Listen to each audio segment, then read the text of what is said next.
Well, hello, everybody. Mark Trowbridge here with our Coral Gables Chamber of Commerce, and it's our second week back in the saddle, and already we've had a change in co-host. Amen. Michael Miller is joining us today. Grant is currently indisposed, but as most of you wrote me last week, you were very concerned that he was sitting too close to me, and even if he wasn't coughing or having any type of episode, you worried about his general health. Well, we're all worried about that. I think currently he is in the back, as they would like to say. What is he doing back there, Mark? I don't want to say because I think most of you are better off at speculating on what's going on. Agreed. But you know, the best email I got was from former Congresswoman Ileana Ross-Leighton, who said, "I was so happy to see you and Grant together, but I'm worried about your health after sitting so close to Grant." And I said, "Sweetie, that makes two of us." Isn't it great? Even though she's out of public office, she's still serving the public. Yes. And by the way, he's about 70 steps away. So I think that's well, even in COVID, that would be considered suitable. I don't know how it works with myeloma, but I'll take it. That looks like a new shirt. It's not new. It's just it didn't fit before kind of shirt. So it's new to me. It's like a used car that was sitting out back. We put less meat into it. Do you have three parts of the closet? The really skinny, the ones that can go back and forth, and the really big ones? Well, yes and no. So I had lost a bit of weight before I got sick and had already kind of taken all of those items to Goodwill maybe a year and a half ago. And I think there were like 30 boxes that we donated. I'm a big time clothes horse. I love clothes. We're blessed to have some great, suit makers and shirt makers and designers in the chamber. And so I've always been blessed to have, great clothes, whether you go to Artigiano or Sartori Amici or back in the day with Mr. Tom James, if you will. So recently I gave a lot of clothes away to a local charity. And the person I gave them to didn't know it was for me, but suspected it was me. Well, your fashion is that much of a statement.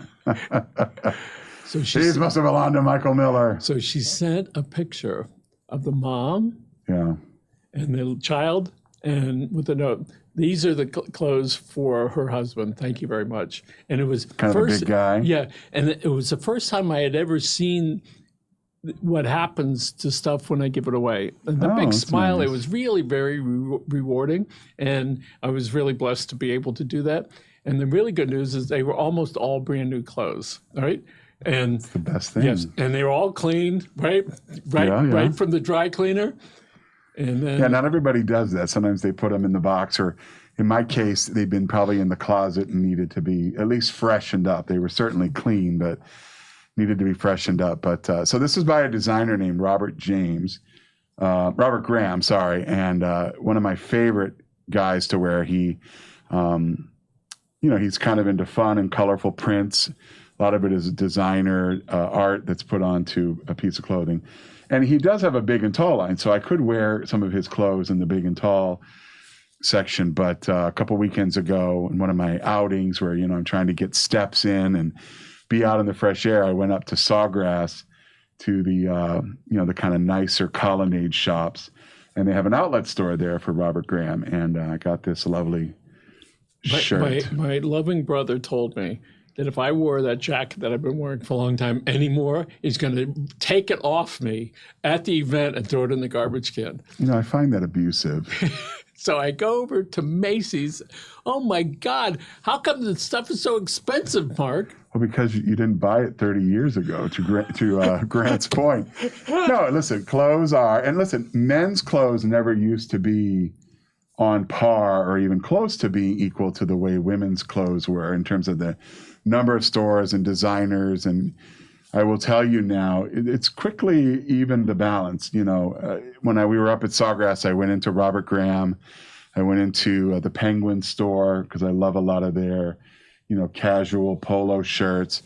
We went into this great store called Theory. They have one for men and one for women. The clothes are probably still just a skosh too small for me. I can get the shirt on, but it looks very nipply. And that's not Thanks the for look. sharing. It's not the look we're going for because the fabric is very thin. So, I like the 2-ply. in every sense. So speaking of sharp-looking clothes, Yeah. the members of the Coral Gables Chamber is a sharp group of people, right? Listen, I think you elevate your game. They're very smart. They're very sophisticated.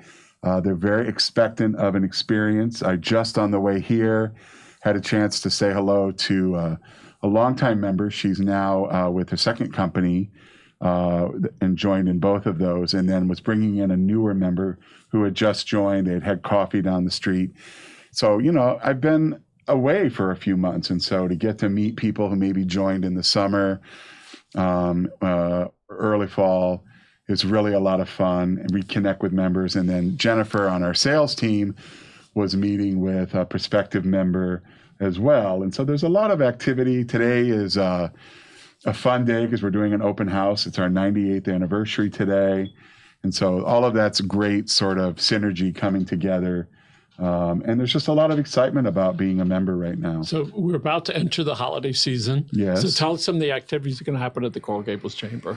So, every month we have between 8 and 10 sort of recurring events, everything from, our small business seminars to our trustee events to our big Good Morning Coral Gables breakfast. So those will be on the docket. But as we look toward the holidays, so November is always a kind of a crazy month because you've got the Thanksgiving week, you have a long weekend with Veterans Day. And so in between that, we'll have those regular programs, but we'll also be doing our Diamond Awards, which for our chamber is our most celebrated awards that we do for business. We're putting together an event at Merrick Park for the pre-holiday shopping, kind of the last chance, and there'll be 3 or 4 stores that you'll be able to kind of mingle through. And 2 of those are brand new members of ours, a company called Camilla, which is beautiful women's clothes that is from Australia. And the other is a longtime shoe company called Allen Edmonds. That is a new member of ours that's been in Merrick Park for a while, but it's where I buy all of my dress shoes from, which I love as well. So we have some comments, and we have good afternoon from our good friend George Gonzalez. Marky Mark, good to see me. Good to see you. Is Grant Miller still eating Arbiters? I can't say he's eating it right now, but at least once or twice a week. So George, I know you know this, but there is the Grant Miller dog, which is very bland, which is hard to believe because Dave puts together a great menu of dogs. But it's basically a large wiener, which makes no sense to me, and poorly dressed, which makes complete sense to me. And then you want to have everything with a side of Trowbridge tots, Tro Tots for short, which are delicious. I like them naked, but you can also get them with cheese, chili and cheese. And I have been in the company of both Grant and Michael Miller where not one episode or not one helping is suitable for this episode. You need 2 helpings. And we go through those. We were there a few weeks ago with our friend Wayne Bracken, and it was just a lot of fun. We sit outside, take in the fresh air, and enjoy the tots to our heart's desire. So I'm going to say he's still eating them, just like he's still eating ice cream almost every day. Amazing that he's so fit. He is so fit for a young man of his age. But, he turned me on to something that I was not connected to. And so on Mondays when I have treatment, my sugar goes up naturally from the chemotherapy and the steroids. So I tend to eat ice cream on Mondays and Mondays only because I'm going to take an insulin shot anyway to control my sugar. And there's this place called Charlie's in Hialeah that Grant was always talking about. And so almost every Monday, I did not go last night because I wanted to watch the Braves game, but usually they're open till midnight, so I can go late and get myself what's called an avalanche, which I think is kind of like a blizzard, but it's Charlie's, no longer is it a Dairy Queen. And it's divine, vanilla and chocolate swirled with hot fudge in it. And you're going to pop your sugar, but in goes Atlantis into the arm. Famous chef Michelle Bernstein would be proud of our conversation today. I hope she's proud of me every day. I'm so excited that she's going to be in Coral Gables here by the end of the year. With Senora Martinez returning, they're in the space right there across from where Fred Astaire Studios is and Ben and Jerry's, right in the heart of downtown. going to be a beautiful space and just a great menu. I do want to share one experience that I had at Arbetters. Not too long ago, I pulled up to Arbetters. It was on a Sunday. No one's in the parking lot. So I'm sitting out there using my phone. The store's not open yet. The restaurant's not open yet. And they come out and they go, "How can we help you, Mr. Miller?" And I said, "I'd like to get some food to go." "Well, come on in." So I go in. There's nobody in the restaurant. Which has never happened before. Yeah, it's 11 o'clock on a Sunday. Always slammed. Right? No one in the parking lot. I ordered, I want 5 plain dogs. I want 5 all the way. I want some with sauerkraut. I want French fries with chili. I want 3 drinks. And this was just for you. I want all this stuff. The kid, 18 years old, behind the counter. He nailed it. And it was like almost $60. And he said to me, he's looking at me, there's no cars in the parking lot and nobody in the restaurant except for me. He said, "Sir, is that for here or to go?" And you got it. Listen, if we can't make fun of each other, then why are we on this planet? You know, it's the greatest antidote to our own stress. So let's talk about you and the Chamber of Commerce. Yeah. Right now, how many years have you been serving? I just started my 18th year. Which is really incredible. That you. It is the longest tenure of a chamber president in our history. Yeah, and tell us why it's working for you and for the people of Coral Gables. So I'll answer that in 2 ways. I think the first way is just there is a strong belief in continuity of leadership. And so I do think people have a sense of confidence in us, the team that we've built, the board that we have working with us each and every day.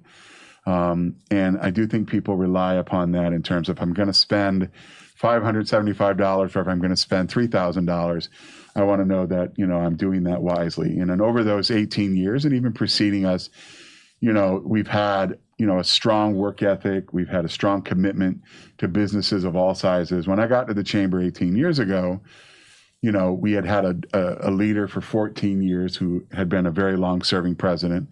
At that time was the longest serving, and then a president that was with us for about 3 or 4 years, and then I came in. And really today, it would surprise me if you'd say you're starting your 18th year, where I'd say, those are jobs that are probably 3 to 5 years. They're very high burnout.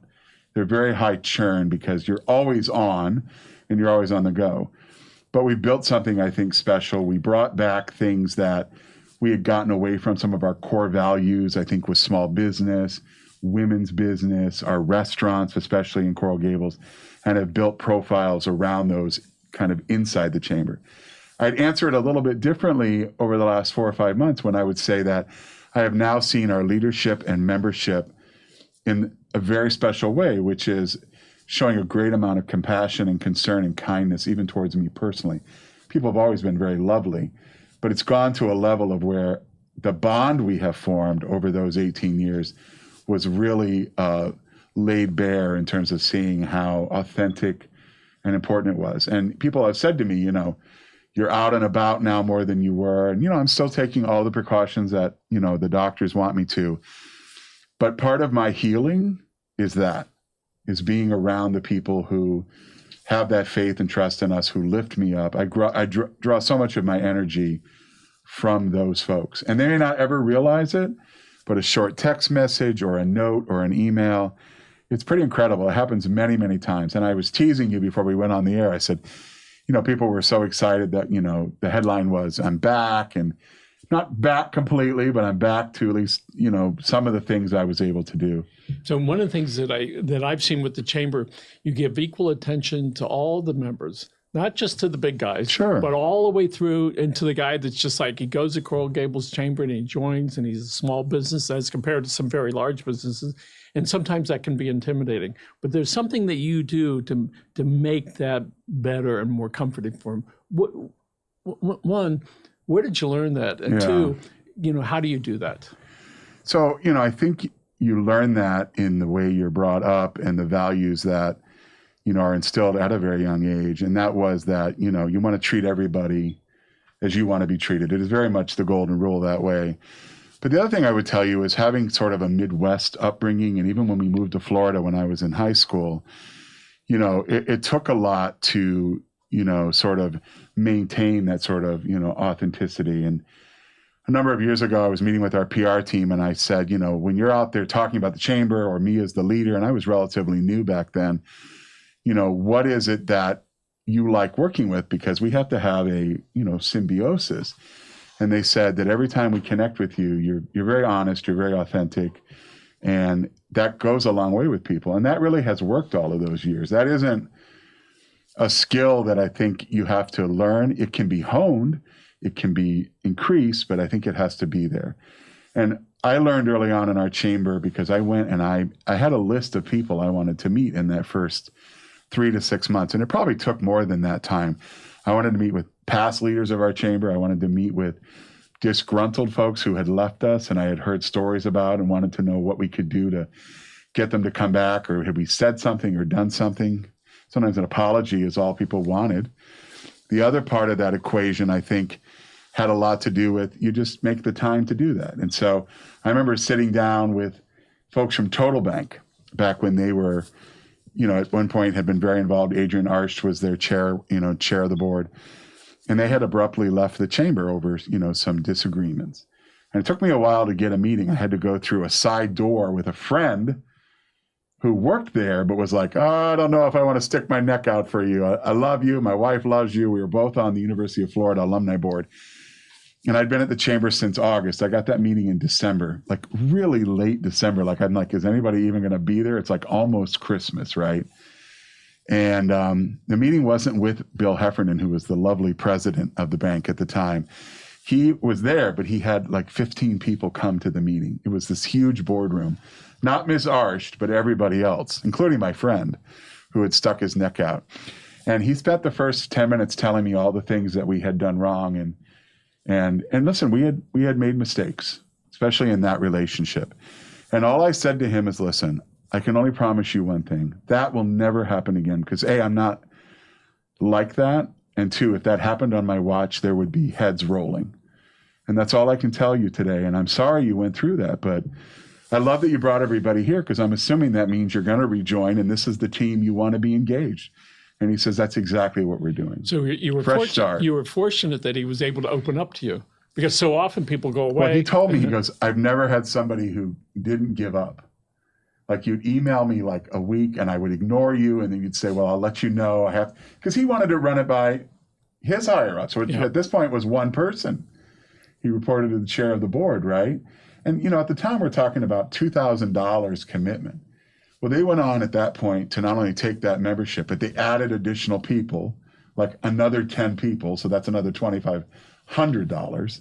And then they took the title sponsorship of one of our major events, because he said, I have your word and I'm going to hold you to that. And we had a beautiful relationship right up until the time they were bought in by City National Bank, who at the time, and still is our banking relationship. So it just goes to show you, one, Midwesterners are generally very patient compared to typical Miamians. Now, I have my typical Miami impatience as well, but I can always get back to that Toledo, Ohio boy if I need to work. I sent an email to our salesperson this morning and I said, pie in the sky, and I spelled pie, P-I.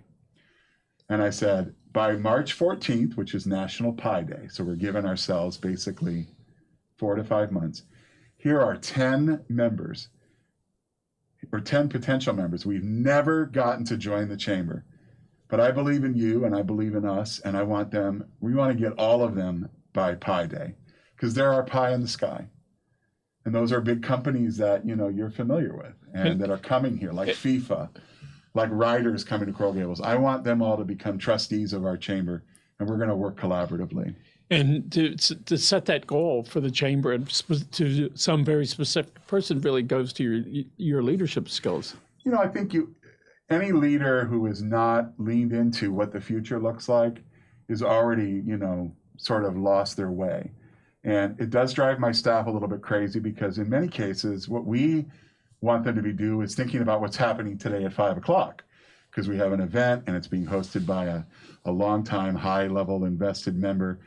For our other high-level invested members, it's also our birthday today, and they're opening a new space. So there's a lot of confluence of energy and synergy there.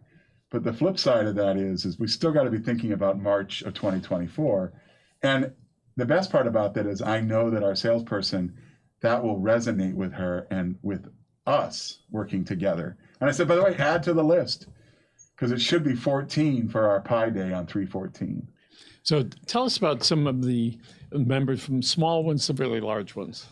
So, I grew up the son of a teacher and an entrepreneur. My dad was, a franchisee for Wendy's. We've talked about that on this show before. I just wrote an article for you all about how disgraced I am that there's a pumpkin spice Frosty. There is no such thing, even though I love pumpkin spice. A Frosty is a chocolate shake you eat with a spoon. It was in 1975 when Dave Thomas created it, and it is in 2023. So, mind blown. But, in essence, they were both small business people. My mother had a classroom year after year, and those were her clients. And my dad had 6 of his Wendy's with, 20 or so staff, 25 in each of those. So small business owners. And so, I look at our restaurants as being like very close to my heart, because my first job when I was 9 years old was working at Wendy's, pulling drinks out of the fountain, and working at the pickup window. And then, the same way about our retailers, because, there's a natural relationship there. But I'm also very comfortable being in the room like we were that day with Total Bank with, 15 executives who I'm sure 13 minutes before I arrived were told, we're mad at the chamber and, this guy's not going to be able to win us over. So can people look, if they're nervous or they get intimidated, what are some things that you could recommend to somebody? Because obviously you can go that whole gamut. What can you recommend to them? Again, I look at the chamber as, we're the second largest chamber in the Tri-County area, but how can you make that manageable? And what I would tell you is we're sort of at that size of about 1,600 members. It's pretty perfect. There are, Greater Miami Chamber is bigger than we are, and there are lots of chambers that are smaller than we are. And I think all of us try to find that sweet spot that we can operate in. For us, because we can take it out in what I call sort of, edible bites, whether it's looking at the membership in terms of, we never used to have a restaurant level membership, but we went from 16 members because they were paying the same rate as, a small CPA firm, to a specialized membership. We did that my first year. And now we have over 60. So that was to allow the restaurants who've obviously they're different benefits. Yes, yeah. and that when they go in, I mean, when they're $2,000 or $2,000 or $500, whatever, it means more to them for that average Miracle Mile restaurant. Yeah, absolutely. And they're getting a different level of benefits that work better for them. Restaurateurs aren't going to come to Good Morning Coral Gables, which is our big networking event every month, because it's at 7:30 in the morning, and they've probably closed up the night before at midnight or later, because most of our restaurants are small businesses of 5 to 10, folks that are working there. A lot of times you're at the door, you're in the kitchen, you're doing everything. You're the marketing person. I think of some of our smaller restaurants. I look at what like Nick Sharp does with his 3 restaurants. It's nothing short of amazing because he's everywhere in all of those. But I also have, again, that soft spot. I love to, go and visit with them. We just had a restaurant meeting 2 weeks ago, and it was a full house over at John Martin's. And we pitched them some ideas. They're not new ideas. They're things we did before COVID, or that we've elevated, or that we've created out of a new business proposal. So, we're starting a food tour. There have been food tours in Little Havana and Miami Beach and other cities for years. Anytime I go to a city, New York, Charleston, Savannah, Nashville, I take a food tour. Who goes on the tour? The members? Members, visitors, any folks like that are welcome to be a part of it. David Winker's in the house. I gave him a winker. So it's the first time we've done it. We pitched it at the restaurant meeting. I said, I don't know who will sign up. We had half the room raise their hands. That's wonderful. So in less than 2 weeks, we put together a foodie tour. And I'll tell you real quickly. You meet at the chamber. We go to Bay 13. You have a bite to eat there, and you get a tour of the tanks. Breweries are big in South Florida. That's a cross-section of our membership. What gentleman will we see over there? You'll probably see Nick, or you might see the brewmaster. All right. Questions. Mark, have you tried the new bakery at the Plaza? I have not been there because I haven't been out to a lot of restaurants, but I hear wonderful things. I think that we did a ribbon cutting for them, George, maybe about 3 or 4 weeks ago, and it was very, very well attended, and folks said the food was amazing. So you'll hear more about them, as we continue to develop these relationships. So back to the food tour. We'll go to Bay 13, then we'll go to Graziano's, and they'll eat 2 empanadas. And you'll hear a little bit about the Latin influence and the Latin culture, not just through Argentina, but, being there and having empanadas, which are in every culture. Sometimes they're baked, sometimes they're fried. Notice I'm doing my homework. Then we're going to go down Restaurant Road, Giralda Plaza. And do you drive there? You walk? We walk. Okay. It's not that much of a distance, but it's over 2 hours and 45 minutes. Sushi Maki is going to host us. We're going to talk about sustainability because that's a big part of their business model. Of course, fresh seafood, etc. Then we're going to Peephole Pizza on Miracle Mile. So you'll get a little bit of the history of the city, the retail, the other restaurants down Miracle Mile. We're going to go to Peephole Pizza. Everybody loves pizza, shared experience, and they have now for the last 3 years had on their menu a Coral Gables pizza, which is white sauce, gorgonzola, hot honey. It's delicious. Then we're going to end at Books and Books, cortadito and key lime pie, because that is who we are. And then you stay there to shop, and we wish you well. So you can sign up for that tour right now on our website. It's also on Eventbrite. Just type in Coral Gables Foodie Tour. It's this Friday. It's from 2 o'clock till about 4:45. And don't eat lunch because there's food literally at every single stop. Bring baggy pants with you. Well, that's all I own at this point. By the way, George Gonzalez is going to be in the house on Friday. He has a show at 11 o'clock. Oh, good. And George, do me a favor. Remind me the name of the restaurant because I do have a little bit of brain fog from treatment that we did the grand opening for because they are a member. I know I came up with the other two at Merrick Park, but that'll help me along greatly. So this is the time of the year that a lot of people gain 6 pounds between about 2 weeks. For people that have been fat, all right, gaining 6 pounds, you could do like in 3 days or 4 days without a problem. Absolutely. Right? Yeah, I weigh myself every day now because it's part of treatment and with swelling and stuff, and making sure I'm eating. Every morning I weigh myself and I try to be I'm always naked because I feel like that's my best foot forward. And after I've used the bathroom in the morning. I know all the hacks. We need that extra so 8 ounces. I weighed 291 pounds, which is actually up a couple pounds because I'm on steroids. So I'm a little swollen, but I'm super thrilled that I have been under 300 pounds through this entire journey every day, which is where I want to be. And I want to be even less.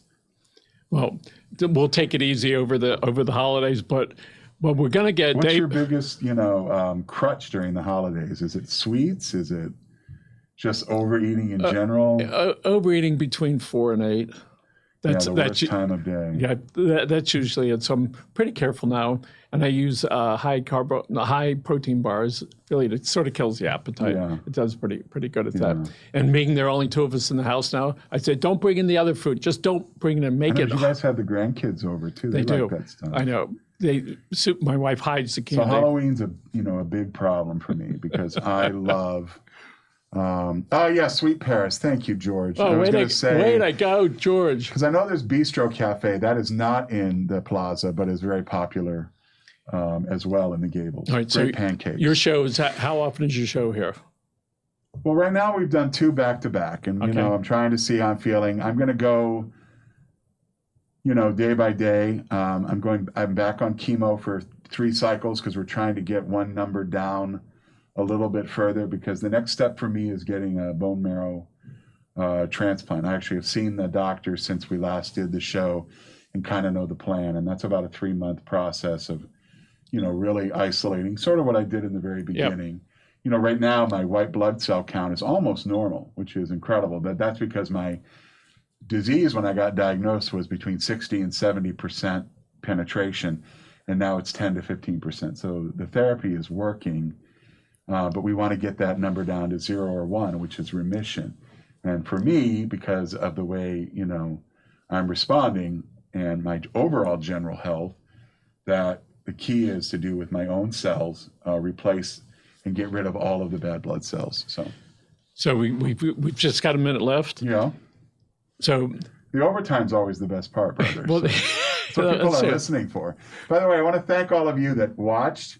Not necessarily live last week, but went back and watched. I got so many emails and texts from people that they were so happy to see Grant and I together and the banter, including David Lawrence, Just very sweet comments and appreciating, the journey we're You on. and Grant have a special relationship, and I know him. And he's in the back. He's going to be wrapping up in a minute. So we're going to. If not, I'm just going to barge in back there. I think that would be a good idea. I think we should do that together. Do you have some Febreze? So I think Alex even laughed at that. I saw his eyes crinkle. Okay, so why don't you take us out? Yeah, so folks, I just want to remind you that, of course, our chamber is celebrating 98 years, which is incredible. We had an open house today, and on Friday, we're going to do a walkabout the downtown and conclude with the foodie tour. But 98 years of doing anything is remarkable. But most importantly, the great relationships and partnerships like we have with the city of Coral Gables, our friends here at Community News, and all across South Florida really keeps, my energy up, and I'll speak very personally, is helping me in my healing process. So check us out, coralgableschamber.org. We got lots of great events. As you heard from Michael, we're moving into our busy season, but even coming out into the new year, we've got a lot in store for you in 24. I met a young lady today who would come to events all the time, but finally joined a few weeks ago. And I said, well, we didn't put too much pressure. She goes, you didn't, but the other members did. And I said, well, that's what we pay them to do. At the end of the day, the reason we've been around as long as we've been around, as successful as we've been, is because we really do care about our members. They're part of our extended family. There's a lot of tough things going on in the world right now. All of our minds and hearts are around Israel and what's happening there. We have lots of members that's affecting. So at the end of the day, we got to put our arms around our entire family, embrace them, and remind them that, this is all voluntary. But I get up each day knowing that we're making a difference for our businesses, for our community, and for each and every one of you. Have a great one, everybody. Thank you, Mark.